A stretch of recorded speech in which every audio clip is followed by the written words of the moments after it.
오늘 아침에 우리에게 주시는 하나님의 은혜의 말씀은 출애굽기 2장 11절에서 22절까지의 말씀입니다. 출애굽기 2장 11절에서 22절까지의 말씀 다 같이 합독하도록 하겠습니다. 모세가 장성한 후에 한 번은 자기 형제들에게 나가서 그 고역함을 보더니 어떤 애굽 사람이 어떤 히브리 사람 곧 자기 형제를 치는 것을 본지라. 좌우로 살펴 사람이 없음을 보고 그 애굽 사람을 쳐 죽여 모래에 감추니라. 이튿날 다시 나가니 두 히브리 사람이 서로 싸우는지라. 그 그른 자에게 이르되 내가 어찌하여 동포를 치느냐 하매 그가 가로되 누가 너로 우리의 주제와 법관을 삼았느냐. 내가 애굽 사람을 죽인 같이 나도 죽이려느냐. 모세가 두려워하여 가로되 이 일이 탈로 되었도다. 바로가 이 일을 듣고 모세를 죽이고자 하여 찾은지라. 모세가 바로의 낯을 피하여 미디안 땅에 머물며 하루는 우물 곁에 앉았더라. 미디안 제사장에게 7달이 있더니 그들이 와서 물을 길어 그 위에 채우고 그 아비의 양 무리에게 먹이려 하는데 목자들이 와서 그들을 쫓는지라. 모세가 일어나 그들을 도와 그 양 무리에게 먹이니라. 그들이 그 아비 르우엘에게 이를 때 아비가 가로되 너희가 오늘은 어찌하여 이같이 속히 돌아오느냐. 그들이 가로되 한 애굽 사람이 우리를 목자들의 손에서 건져내고 우리를 위하여 물을 길어 양 무리에게 먹였나이다. 아비가 딸들에게 이르되 그 사람이 어디 있느냐. 너희가 어찌하여 그 사람을 버리고 왔느냐. 그를 청하여 음식을 대접하라 하였더라. 모세가 그와 동거하기를 기뻐하며 그가 그 딸 십보라를 모세에게 주었더니 그가 아들을 낳음에 모세가 그 이름을 게르솜이라 하여 가로되 내가 타국에서 객이 되었음이라 하였더라. 하나님의 말씀입니다. 사도행전 7장 23절에서 29절을 한번 살펴보시죠. 사도행전 7장 23절에서 29절의 말씀. 사도행전 7장 23절 29절 다 같이 읽겠습니다. 나이 40이 되매 그 형제 이스라엘 자손을 돌아볼 생각이 나더니 한 사람의 원통한 일 당함을 보고 보호하여 압제 받는 자를 위하여 원수를 갚아 애굽 사람을 쳐 죽이니라. 저는 그 형제들이 하나님께서 자기의 손을 빌어 구원하여 주시는 것을 깨달으리라고 생각하였으나 저희가 깨닫지 못하였더라. 이튿날 이스라엘 사람이 싸울 때에 모세가 와서 화목시키려 하여 가로되 너희는 형제라 어찌 서로 해하느냐 하니 그 동물을 해하는 사람이 모세를 밀들여 가로되 누가 너를 관원과 재판장으로 우리 위에 세웠느냐. 내가 어제 애굽 사람을 죽임과 같이 또 나를 죽이려느냐 하니 모세가 이 말을 인하여 도주하여 미디안 땅에서 나그네 되어 거기서 아들 둘을 낳으니라. 히브리서 11장 24절에서 26절도 한번 살펴보겠습니다. 히브리서 11장 24절에서 26절. 히브리서 11장 24절에서 26절 봉독하죠. 믿음으로 모세는 장성하여 바로의 공주의 아들이라 칭함을 거절하고 도리어 하나님의 백성과 함께 고난 받기를 잠시 죄악의 낙을 누리는 것보다 더 좋아하고 그리스도를 위하여 받는 능욕을 애굽의 모든 보화보다 더 큰 재물로 여겼으니 이는 상 주심을 바라봄이라. 아멘. 사도행전 7장 23절 29절은 그 오늘 본문 말씀 내용들을 상당 부분 그대로 옮겨서 표현하고 있죠. 그리고 여기에는 출애굽기에서 찾을 수 없는 중요한 언급들도 있습니다. 그리고 히브리서 11장 24절 26절은 모세의 행동에 대한 평가라고 볼 수 있죠. 그래서 오늘 본문에 나오는 이 모세의 여러 행위들, 그래서 저도 설교를 준비하면서 여러 가지를 좀 생각해 보게 돼요. 모세가 그 애굽 사람을 쳐서 죽인 행위를 우리가 긍정적으로 평가할 수 있을까, 부정적으로 평가할 수 있을까 하는 것이죠. 그러니까 일반적으로는 모세가 자기 힘으로 그 일을 하려고 했기 때문에 그때는 하나님께서 쓰실 수 없으셨다. 이렇게 많이들 이야기를 하고 근거가 충분히 있죠.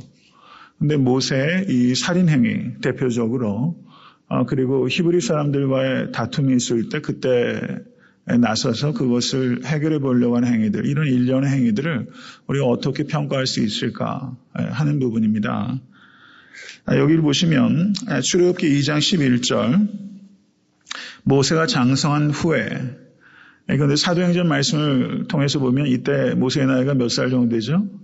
40살.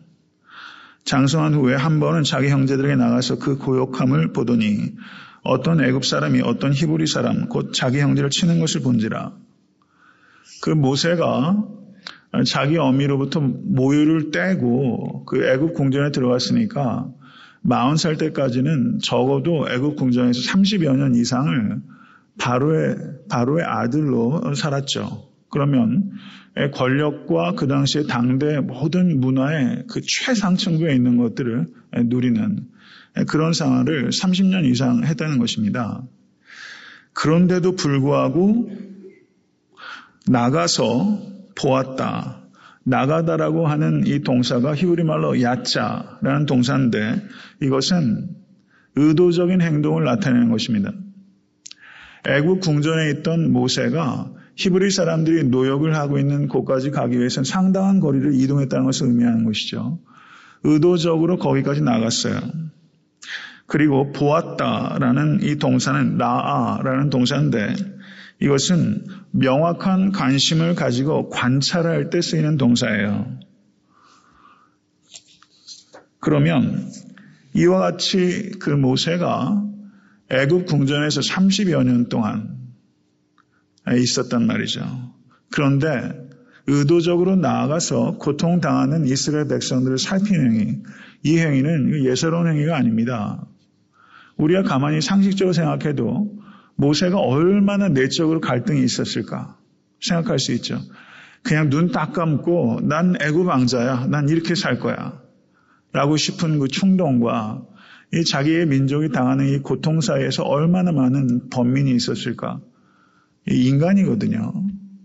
그런 번민의 과정을 통해서 모세가 돌아볼 생각이 나더니라고 사도행전이 말하고 있고, 그리고 히브리서는 바로의 공주의 아들이라 칭함을 거절하고 도리어 자기 백성과 함께 고난받기를 잠시 죄악의 낙을 누리는 것보다 더 좋아하고 라고 말했습니다. 관심을 가지고 나가서 본 행위는 이것은 하나님의 행위입니다. 그리고 이것은 그리스도의 행위입니다. 하늘 보좌의 영광을 버리시고 이 땅에 종의 형태를 가지고 이 땅에 오신 예수 그리스도의 행위를 통해서 이 모세의 이 행위, 예시적인 그런 것이다. 이렇게 볼 수 있죠. 출애굽기 3장 7절을 보시면 여호와께서 가라사대 내가 애굽에 있는 내 백성의 고통을 정령이 보고 라아 그들이 그 간역자로 인하여 부르짖음을 듣고 그 우고를 알고 그리고 출애굽기 4장 31절도 백성이 믿으며 여호와께서 이스라엘 자손을 돌아보시고 그 고난을 감찰하셨다 함을 듣고 머리 숙여 경배하였더라. 오늘 본문에 나오는 이 모세의 여러 가지 행동들은 하나님의 행동을 예시적으로 보여주는 행동이라는 의미를 가지고 있습니다. 그 뒤에 이어지는 내용을 보시면 12절에서 모세가 애굽 사람을 쳐 죽였다라고 말하고 있습니다. 그런데 2장 11절을 한번 보시죠. 모세가 장성한 후에 한 번은 자기 형제들에게 나가서 그 고욕됨을 보더니 어떤 애굽 사람이 어떤 히브리 사람 곧 자기 형제를 치는 것을 본지라. 좌우로 살펴 사람이 없음을 보고 그 애굽 사람을 쳐 죽여 모래에 감추니라. 11절에는 어떤 애굽 사람이 어떤 히브리 사람을 쳤다라고 말하고 있고 12절은 모세가 애굽 사람을 쳐 죽였다 이렇게 표현하고 있죠. 그런데 성경 원어는 똑같은 단어예요. 11절에서 애굽 사람이 히브리 사람을 쳤고 쳐 죽인 것입니다. 애굽 사람이 히브리 동족을 쳐 죽이는 것을 보고 모세가 12절에 그 쳐 죽인 사람을 쳐 죽인 것입니다. 그리고 모래 사이에 그 사람의 시신을 은폐한 것이죠. 이 모세의 행동이 우발적이었다고 보십니까? 아니면 계획적이었다고 보십니까? 우발적이었다라고만 보기에는 좀 어려운 측면이 있는 것 같아요. 일단 나가서 본 행동 자체가 매우 계획적인 행동이었고 그 다음에 자기 동족을 쳐 죽인 것에 대해서 모세가 쳐 죽였거든요. 그러면 이 모세가 쳐 죽인 것에 대한 성경의 평가는 어떠한가? 근데 사도행전과 히브리서를 봐도 모세가 살인한 행위에 대한 평가가 거기에서는 언급이 되어 있지 않은 것 같아요. 직접적인 언급은 되어 있지 않고 모세의 행동 자체를 오히려 높이 평가하고 있는 그런 분위기가 느껴집니다. 그리스도를 위하여 받는 능력을 애굽의 모든 보화보다 더 큰 재물로 여겼으니 이는 상 주심을 바라봅니다. 이렇게 평가하고 있는 것이죠. 여하튼 모세가 애굽 사람을 쳤는데요. 이 쳤다라는 표현이 역시 하나님의 행위 가운데 하나였습니다. 하나님께서 애굽을 치셨어요. 모세가 살인한 애굽 사람을 친 것처럼 하나님께서 이스라엘을 핍박하는 애굽을 치셨습니다.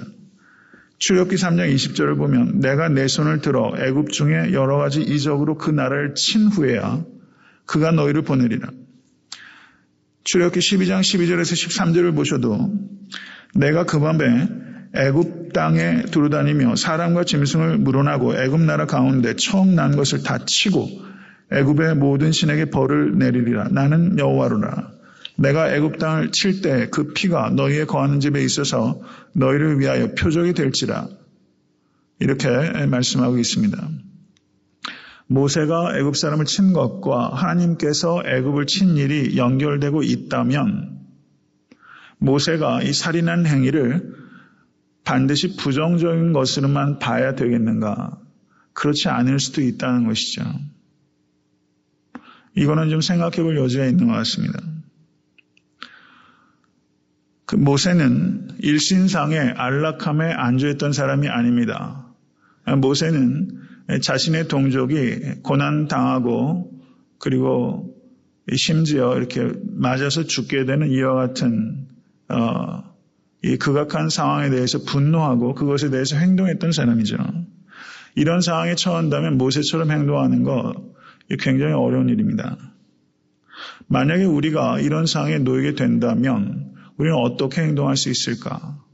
모른 척, 못 본 척, 못 들은 척 하면은 자기 한 사람 편한 것 아닙니까? 그런데 모세는 그렇게 이기적인 삶을 살아가진 않았어요. 이 살인 행위 자체를 어떻게 평가하는 것은 차치하다 할지라도 모세는 분명히 자기 일신을 위해서 사는 사람은 아니었습니다. 이스라엘 백성들이 이 본문을 읽으면 우리가 생각하는 것처럼 고민하지 않을 거예요. 이 애굽 사람을 쳐서 죽인 것에 대해서 영웅적인 일로 이스라엘 사람들은 평가할 것입니다. 우리들이야 다른 민족으로서 이것에 대해서 이 살인이라는 일 때문에 우리는 좀 더 고민하고 생각하고 그 평가를 보류하지만 이스라엘 민족 자체는 이 모세의 이 행위는 굉장히 영웅적인 행동이죠.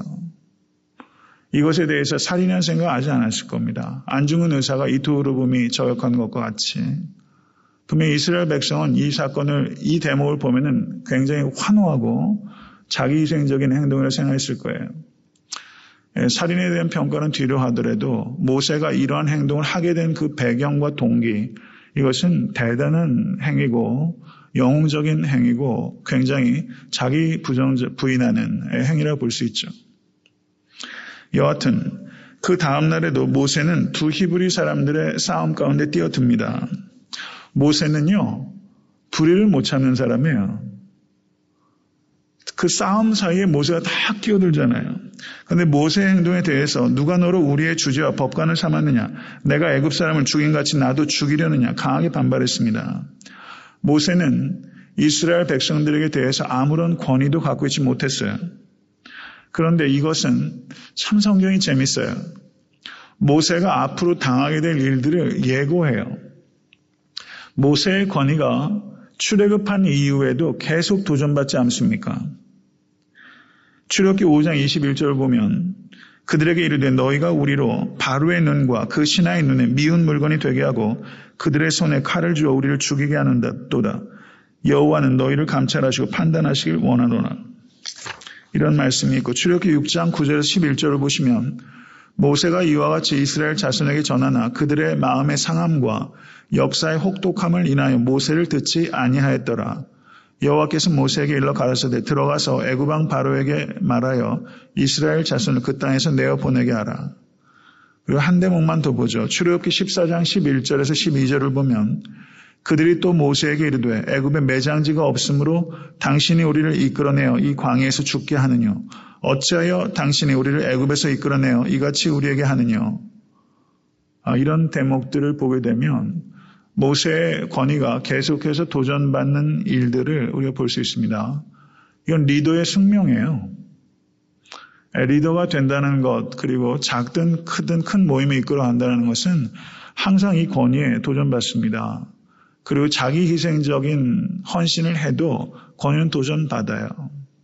리더는요, 굉장히 희박한 공기를 마시면서 생존하는 존재입니다. 높은 산에 올라가면 산소가 굉장히 희박해요. 리더는요, 모세도 마찬가지지 않습니까? 하나님의 계명을 받을 때 모세만 높이 올라가잖아요. 위에 올라가면 공기가 희박해요. 집에서도 가장은 외롭고 교회에서도 리더는 외롭고, 그리고 목장을 이끄실 때도 리더는 희박한 공기를 마십니다. 때로는 고소당하고 모함당하고 아무리 자기 희생적인 헌신을 해도, 물론 사람이기 때문에 가지고 있는 약함과 악함을 리더도 가지고 있지만, 리더가 된다는 것은 굉장히 많은 외로움을 감수하는 거예요. 리더는 곧 외로움을 견디는 자리다, 이렇게 볼 수 있습니다. 이 모세는 이와 같은 일들을 통해서도 자기 희생적인 일들을 했지만 그것이 결코 칭찬받지 못하고 동족으로부터도 비난을 자초하는 이런 상황 가운데 놓이게 됩니다. 이런 일들을 통해서 사람이 좀 익어가게 되는 것이죠. 동기가 아무리 순수해도 내가 생각하는 만큼 그런 결과들이 안 나오고, 동기는 순수해도 그만큼 성숙한 방법이 필요한데, 이 모세가 아마 이런 부분들을 많이 배우고 있는 그런 과정이다 보여집니다. 그런데 그 모세가 탈출해서 미디안 광야에 갑니다. 그런데 미디안 광야에서 제사장 이드로의 딸들이 와서 물을 깃는데, 이 여자들이 그 목동들에 의해서 핍박을 당하고 거기서 쫓겨나게 생겼습니다. 그랬더니 모세가 거기서 또 나서요.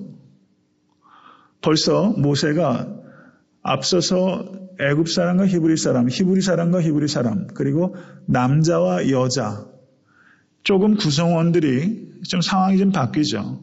그러니까 모세는 이게 남자든 여자든 상관없이, 히브리 사람이든지 애굽 사람이든지 상관없이, 동족 간의 일이든 상관없이 모세는 불의를 보면은 못 참는 사람이에요. 불의를 보면 행동하는 사람이에요.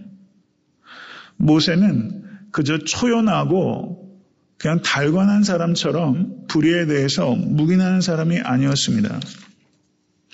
그래서 모세가 거기에 뛰어들어서 이드로의 딸들을 도왔다라고 말하는 게 17절이고 그들을 건져냈다라는 말씀도 거기에 언급되어 있습니다. 이건 역시 하나님께서 이스라엘 백성들에 대해서 하신 행동입니다. 출애굽기 3장 8절을 보시면 내가 내려와서 그들을 애굽인의 손에서 건져내고 그들을 그 땅에서 인도하여 아름답고 광대한 땅, 젖과 꿀이 흐르는 땅에 이르게 하려 하노라 라고 말씀하고 있습니다. 모세가 돕고 건져낸 행동 역시 하나님께서 이스라엘 백성들을 위하여 하신 행동을 예시합니다. 그런데 모세가 이 이드로의 딸들을 도왔던 이 행위가 계기가 돼서 거기서 십보라라는 아내를 얻고 가정을 얻게 될 줄이야 꿈에나 꿨겠습니까? 전혀 예상하지 못했던 곳에서 이 모세가 안정을 찾고 가정을 이루는 것을 보게 됩니다. 모세는 이러한 일들을 통해서 겸손을 배워가게 되는 것이죠. 생각하지 못했던 곳에서 가정을 이루게 되고 또 광야에서의 40년 생활을 또 시작하게 될 줄 어떻게 알았겠어요? 이 인생은요, 굉장히 많은 불확실성들을 경험하게 되는 것입니다. 근데 그 과정에서 하나님께서 역사하시는 그런 신비한 경륜들을 맛보게 되는 것이죠. 모세가 40년 광야의 세월을 시작했습니다. 이스라엘 백성들이 몇 년 광야에 있었습니까? 40년. 그러니까 모세의 이 행동은 하나님의 행동을 예시하고 또 모세가 겪었던 일들은 이스라엘 백성들이 겪었던 일이거나 겪게 될 일들을 예시하는 매우 상징성이 강한 그런 삶을 살았다고 볼 수 있습니다. 말씀을 맺습니다. 오늘 본문 말씀을 통해서 연약한 자들에 대해서 나가서 보는 긍휼의 마음, 그리고 불의에 대해서 묵인하지 않고 자신이 어떤 위치에 있든 그리고 어떤 보화를 가지고 있든 그것을 다 내려놓고 적극적으로 행동하는 것은 우리도 마땅히 본받아야 될 것입니다. 그렇지만 하나님의 때와 모세가 생각한 때는 달라요. 아무리 내가 동기가 있고 자기희생적이라 할지라도 하나님의 때가 있습니다. 모세는 아직 이스라엘 백성을 구원할 만큼 준비되지 않았어요. 하나님께서 모세를 광야에 보내서 저를 더욱더 겸손케 하고 자기가 얼마나 무력한 존재를 철저하게 깨달은 후에야 하나님께서 모세를 사용하게 됩니다. 그래서 D.L. 무디 목사님은 모세의 인생을 표현하면서 40살 때까지는 모세 somebody, 나는 somebody라고 생각했던 시기, 그 다음에 광야에서 40년은 nobody, 나는 아무것도 아니라는 것을 깨달은 시기, 그리고 그 과정을 통해서 이제 God's body라는 표현을 썼어요. 하나님의 일꾼으로서의 삶이 80이 돼서 열리게 되는 것이죠. 우리는 아무것도 아닙니다. 우리가 정말 아무것도 아니라는 거, 내 소유나 내 존재나 내 능력이 아무것도 아니라는 거, 이거는 다른 사람들과 비교해서 내가 좀 낮고 못하다라고 판단하는 것이 아니라 하나님 앞에서 나는 아무것도 아니라고 느끼는 거예요. 다른 사람들과의 비교가 아니라 하나님 앞에서 I am nothing. 그 깨달음이 빠르면 빠를수록 하나님께 쓰임받을 수 있습니다. 그 깨달음이 빠르면 빠를수록 하나님께만 영광 돌릴 수 있습니다. 우린 정말 아무것도 아닙니다. 우리 애타한테 섬기는 교회도 성도 여러분, 누가 잘해서 교회가 부흥한다고 생각하세요? 여러 성도님들의 수고와 헌신 그리고 교육자들의 협력이 통로가 되지만 그것 가지고 되는 거 아니에요. 하나님께서 함께 하셔야 참된 부흥이 있는 거예요. 하나님께서 하시는 겁니다. 우리는 항상 nothing, nobody. 다만 우리를 통로로 사용해 주신 하나님께 감사하시고 우리가 그저 통로이기 때문에 우리는 담대하고 통로이기 때문에 겸손합니다. 항상 겸손하고 담대한 또 성도 그리고 교회 그리고 교육자가 돼서 애타한테 섬기는 교회가 계속적으로 끊임없이 오직 여호와 하나님의 영광만을 나타내는 교회가 될 수 있기를 간절히 바랍니다.